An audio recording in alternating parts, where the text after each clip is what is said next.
glossary of terms then. Somebody told me I should define certain words I use quite a lot. So let's say there's one word I may use a lot, it's called selfing. Yeah? So for me, selfing is a mental process. Obviously it's wrapped in language and you hear it. And in that selfing, the narrative of your day is inferring, implying, assuming, pointing at that there's a noun or a subject. That you're the doer, that you're the haver, yes? You're the thinker, you're the feeler. That's the selfing. Now people, when I say identification as self, people believe, or sometimes when I've gotten feedback, they think the verb is identification as, and then there's a noun called self. Yeah? The way I'm saying it is identification as a self is a verb. There is no self. There's no noun to be identified with. There's just a verb, and the verb is identification as a self. That's what's happening all day. That's what the thought system supports, reinforces, constructs, reconstructs all day. Yes? So there's the selfing.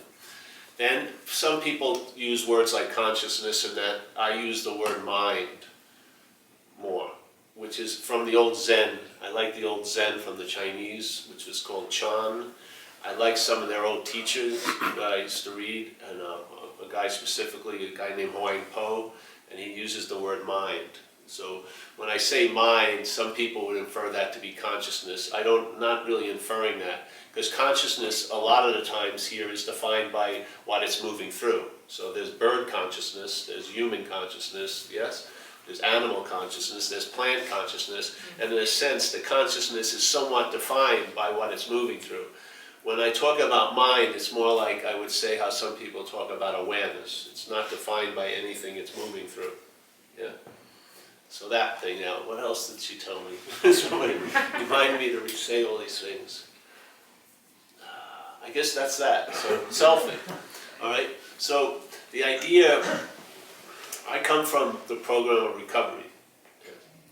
I've got 25 years sober from the disease of alcoholism, which is a mental disease that affects your perceptions and your thoughts. Yeah?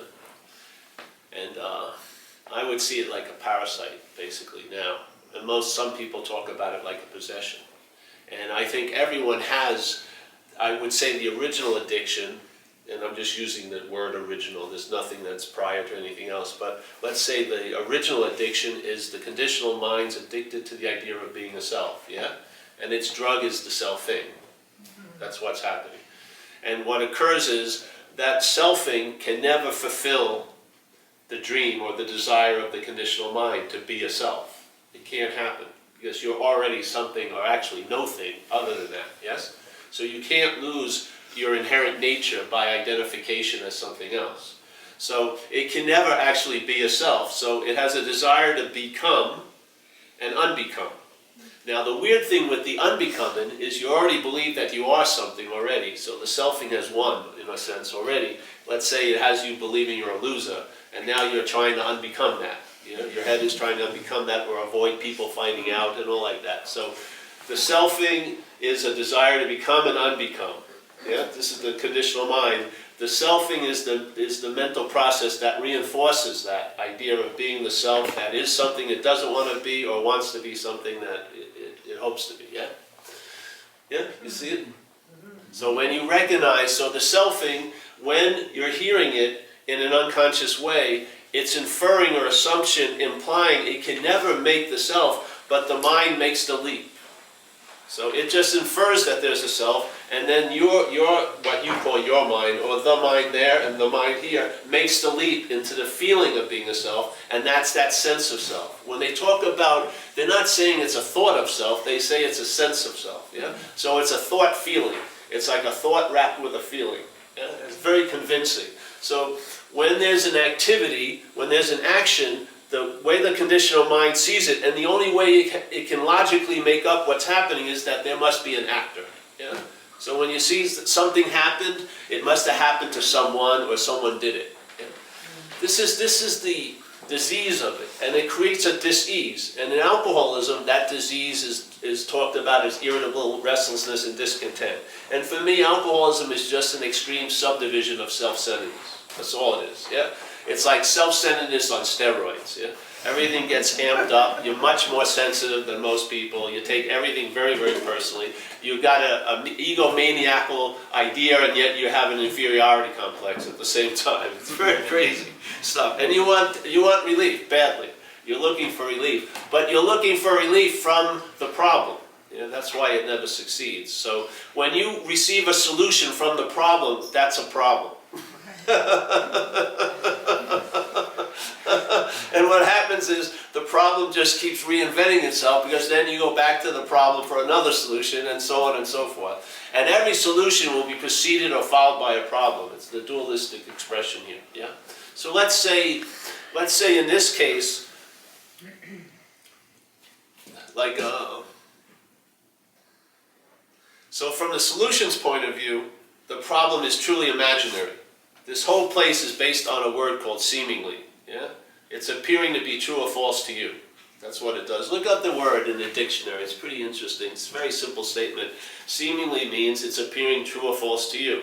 So basically, you have a huge role here, because there's nothing that has any inherent meaning here. It's just going to appear either true or false to you at any given moment. Something can be true, and then 5 minutes later, it can seem to be false. Yeah? So there's a course, in the Course in Miracles, they describe it in a way of, it's called Lesson 2. If you know the Course in Miracles, you ever hear of that? Yeah. Yep. Lesson 2, it says, you and I give everything all the meaning it has. Yeah? This is what's going on. So the mind is giving everything the meaning it has. So one day, something is a problem based on the condition of the mind that's seeing it. The next day, the mind's condition is better, so it just doesn't see it as a problem. And the next day, the mind's condition is bad, it's a problem again. What is it? Is it a problem or not a problem? It's neither. It's neither a problem nor not a problem. It's going to seem to be one or the other. Yeah? But it doesn't have any inherent existence. It doesn't have its own quality. Everything is proceeding from mind. Yeah? Mind's giving everything the meaning. And in the Course, they would say, from this point of view, I'm perceiving things as real. From my point of view, mind's projecting, and then this apparatus perceives the projection of mind and takes the projections of mind to be real. Yeah? Once it takes the projections of mind to be real, the reality of those projections can affect you as this dreamt object. That's what happens here. So it says very clearly, you and I are dreaming this dream. We forgot that we're the dreamer, and we've given everything we've dreamt all the power to affect us. That's what's happening all day, if you look at it. So you get these little ideas, and if your mind hears them and you entertain it, yeah, something may ring true. And what will occur is, if you see one example in one moment, in one day, that you gave something the meaning, guess what the mind can do with that? It can expand on that principle, and from, just like they used to say, you see one drop of water and you've seen the whole ocean. Exactly. So the mind sees the principle and expands on it. So you save yourself a whole lot of freaking time, instead of having seen 8,000 things after the fact, after you've given the meaning, and then having the effect occur, and having your reaction to the effect, and then you wake up. It's like being in a hallway of shitting fans, and by the time you wake up, the best you can do is wipe the shit off your face. Yeah? It'd be much better if you could see what turns the fan on, yeah, and what aligns the shit with the fan, and what keeps causing you to keep looking. What's going on? It'd be much clearer if you could get, let's say, before the curve. Yeah? Like, leave the consequential level and move to the blueprint level. Because it's a lot easier to move out of a house that never gets built. Once you're in the house, you're built, you're paying, a mortgage, it's very difficult to get out. But the solution is that the house never gets built. If you can see the blueprint room and see what's going on, you won't be at the effect of it. You'll have an immunity to it. Yeah?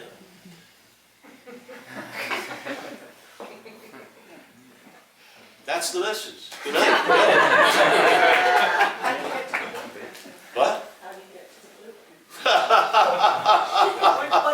You don't get to the blueprint room. You're part of the blueprint, the idea of being you. That's the one thing. And what happens is that blueprint's set and that house has already been built. And now you're going over the other blueprints, seeing what houses you don't want to be in. But you're the house already. Yeah? This idea with selfing produces a product. The product is a feeling of being a self. That's what it does. So here it is. So people come to these talks and they hear this idea and they seem to get it. And then they call me up and they tell me, I've been selfing all day. Yeah? That's the product of selfing. The feeling of being the one who's doing the selfing. Or the selfing's driving me crazy. That's the product of the selfing. The you that's being driven crazy, not the driving crazy. Because the driving crazy won't have much meaning unless there's a you that's being driven crazy. Yeah? So the you, the feeling that something's happening to me or I'm doing it, is the selfing. Yeah?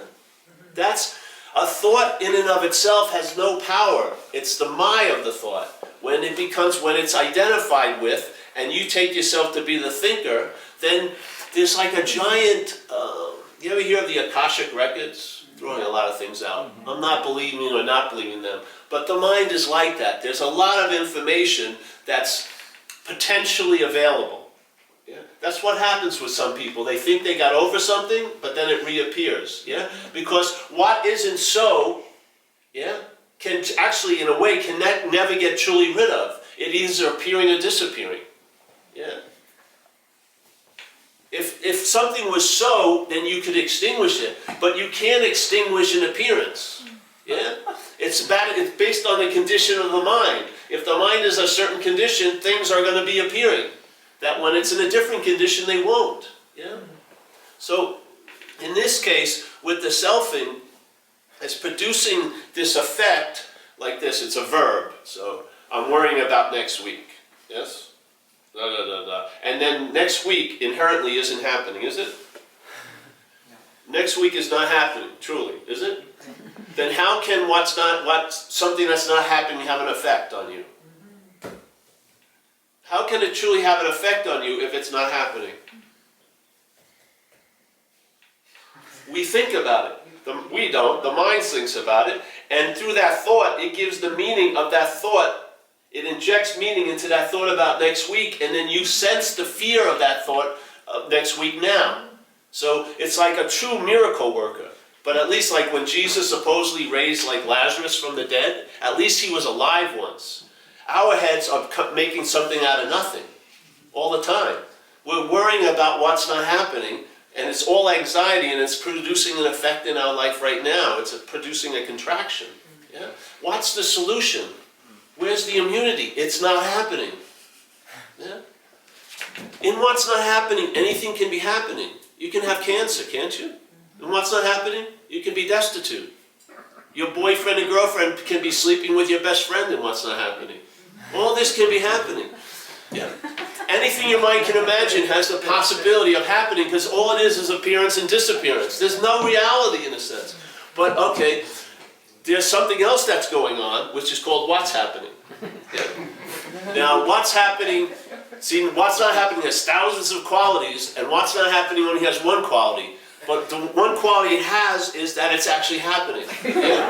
That one quality overrides all the imagination. All the imaginary happenings wilt in the presence of what's happening. But there has to be a presence, there has to be an attention to it. Yeah? If you're identified with this idea of being a self, you're a mental product living in a mental realm. Look at your thought system. Where does its value lie? In the past and the future. Yes? What's our idea of being okay here? I will be okay, and I was once okay. It's never, there's an inherent okayness now. It's always put off into time. Yeah? Check it out. Just watch the thoughts. When you're thought about, how are you thought about? As a body, aren't you? How can you picture yourself 5 years ago unless you see yourself as a body?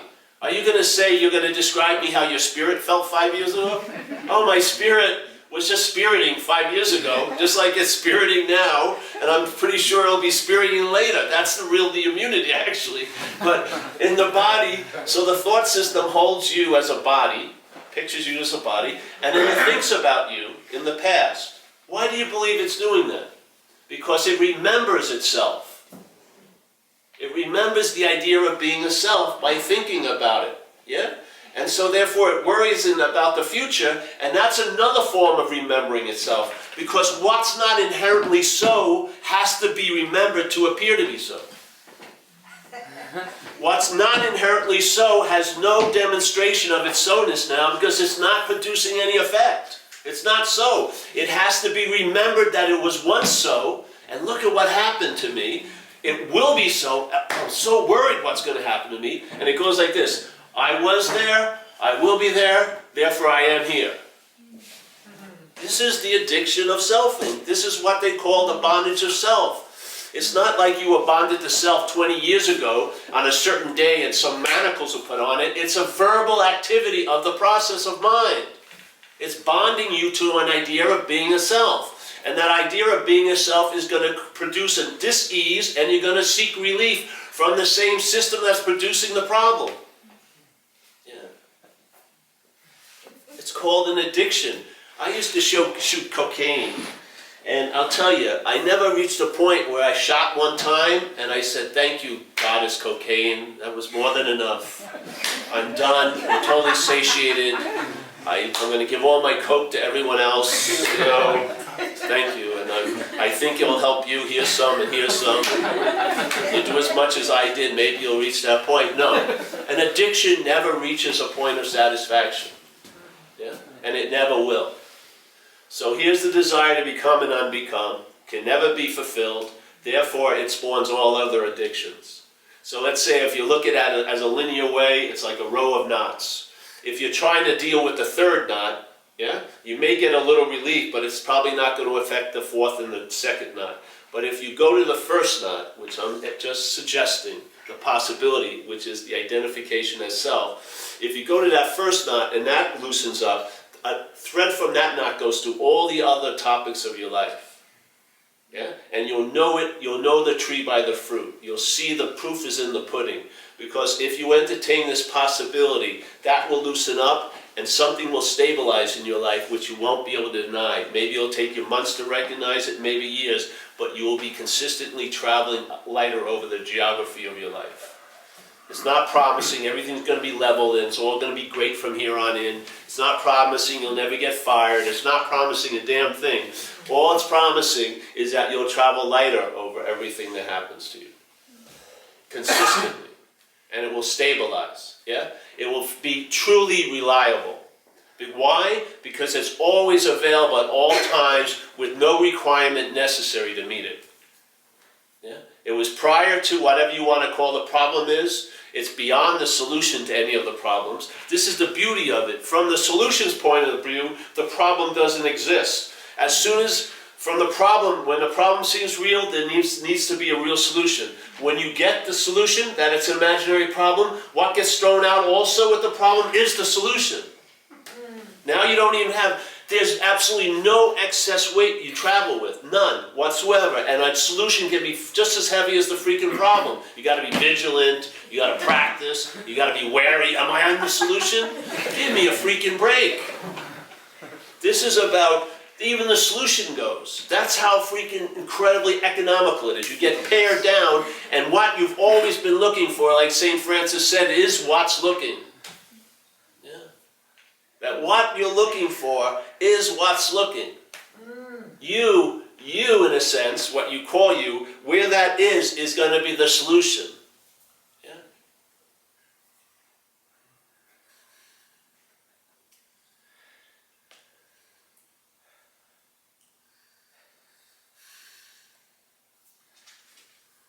And then what happens is you entertain this idea. That's all you do.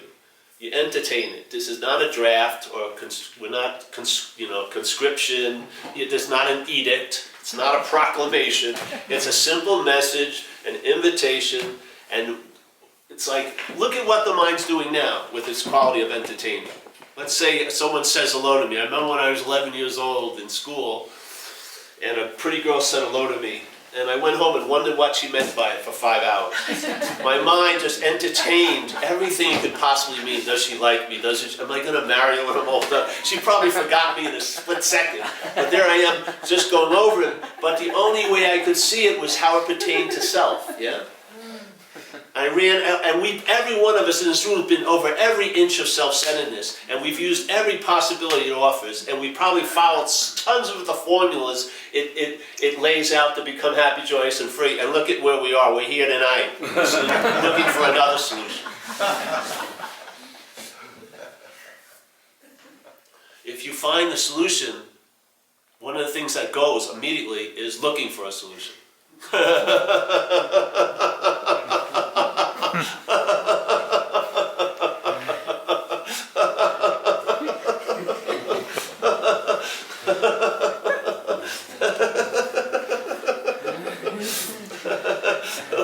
You're going to have a lot of time on your hands.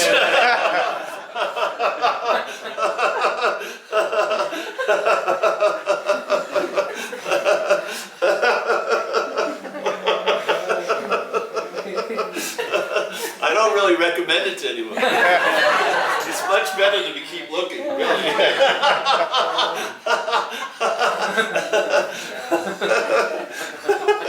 And people come here and we're still waiting to get it, you know, but it's because we have this thing in us that we want to be there to experience our own absence. We're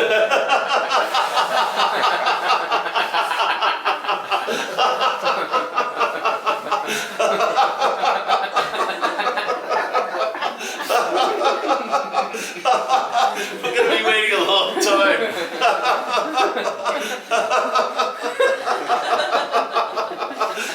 When's it going to happen? Well, as long as you're waiting, it ain't.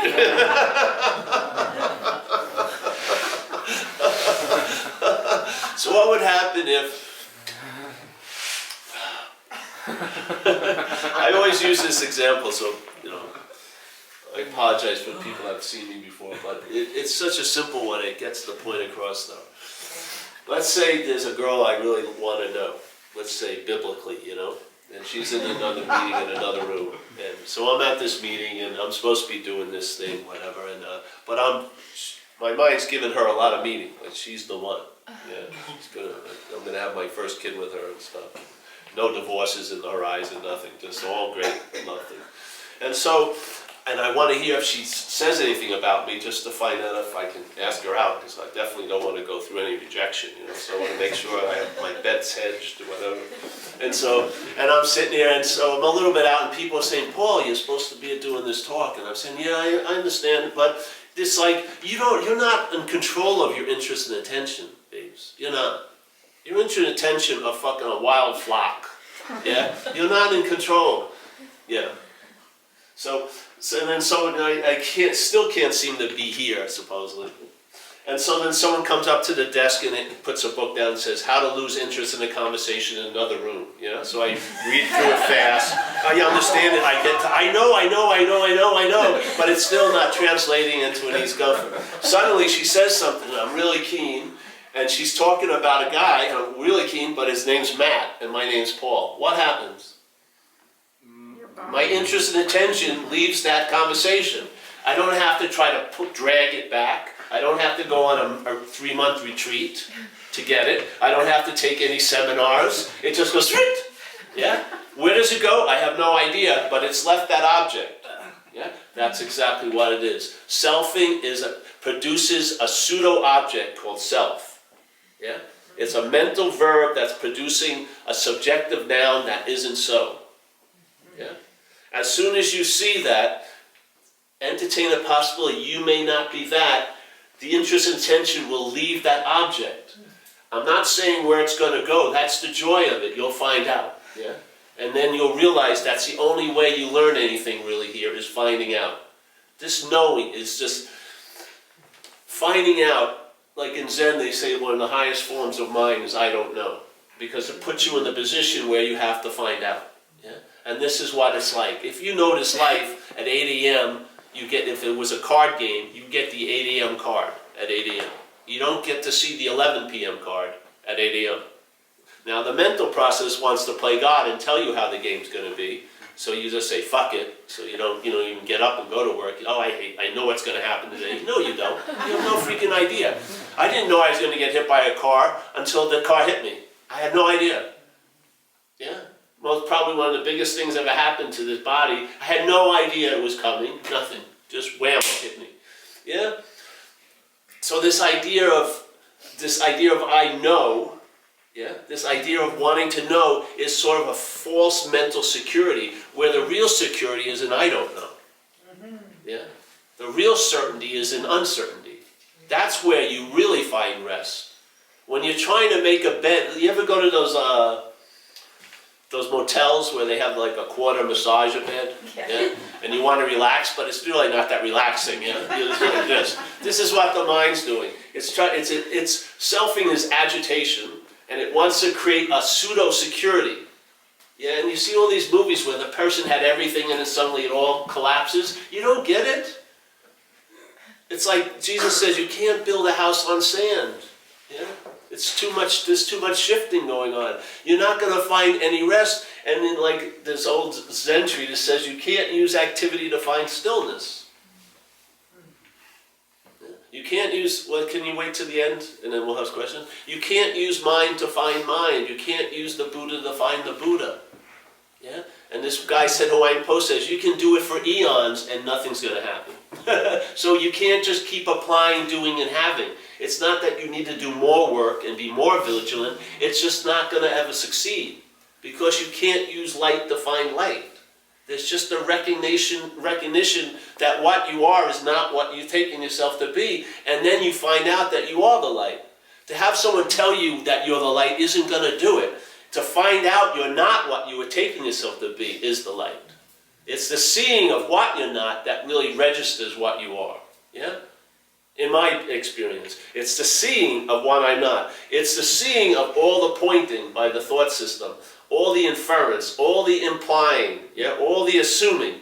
And then when that gets interrupted and the mind doesn't make the leap into the sense of self, you get to see the mechanism of the trance.